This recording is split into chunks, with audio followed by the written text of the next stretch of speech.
Hello everyone, আসসালামু আলাইকুম। Welcome back to my channel.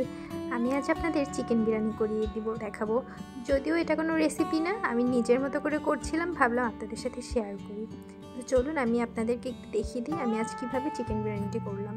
তো প্রথমে আমি চিকেনগুলোকে অনেকগুলো ময় মশলা দিয়ে হলুদ, লবণ, মরিচ, গরম মশলা, জিরে গুঁড়ো, বিরিয়ানির মশলা, টক দই সব কিছু দিয়ে কষিয়ে নিয়েছি। এখানে আমি আলুও দিয়েছি, আলুটি লাস্ট পর্যায়ে দিয়েছি যাতে সেদ্ধ বেশি না হয়ে যায়।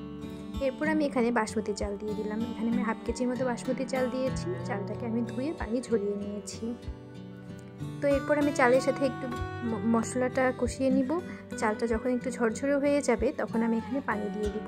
তো আমি কিছুক্ষণ চালটাকে কষিয়ে নিচ্ছি। এই অবস্থায় চুলোর আঁচ আমি মিডিয়াম রেখেছি। তো আমি প্রায় ঝরঝরে আসা পর্যন্ত চালটাকে কষিয়ে নিচ্ছি। 6-7 মিনিটের মতো সময় লাগবে। তো 6-7 মিনিট পর চালটা ঝরঝরে হয়ে এসেছে। এই অবস্থায় এখানে আমি গরম পানি দিব। তো আমি পাশের চুলো আগেই গরম পানি বসিয়ে দিয়েছি, পানিটি ফুটে এসেছে। তো এখন আমি গরম পানিটি চালের মধ্যে দিয়ে দেব। আমি গরম পানি দেওয়ার সাথে সাথেই চালটাকে একটু নেড়ে নিয়ে ঢাকনা দিয়ে দিব। এই অবস্থায় আমি চুলোর জাল একদম বাড়িয়ে রেখেছি। 2-3 মিনিট পর আমি জালটা কমিয়ে দিব। তো আমি ঢাকনা দিয়ে রাখলাম।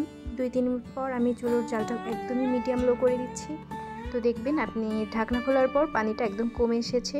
তো পানিটা যেহেতু কমে এসেছে আমি কিছুক্ষণ নেড়ে নেব যাতে নিচে লেগে না যায়। তো আমি নিচ থেকে একটু উল্টে পাল্টে আবার ঢাকনা দিয়ে দিব। আর এরপর আমি ঢাকনা যখন দিব চুলোর জাল বন্ধ করে দিব। আমার এই বাকি কাজটি চুলোর যেই আঁচ আছে সেটাতেই হয়ে যাবে।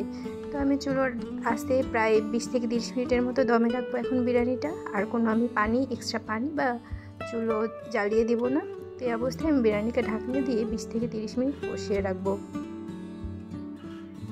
তো দেখুন 20-30 মিনিট পর একদম বিরিয়ানিটা ঝরঝরে হয়ে এসেছে, নিচেও লেগে যায়নি। তো এখন আমি গরম গরম পরিবেশন করব। ধন্যবাদ। আশা করি আমার ভিডিওটি আপনাদের ভালো লাগলো। দেখা হবে আবার নতুন কোনো ভিডিওতে। Till then take care. আল্লাহ হাফেজ।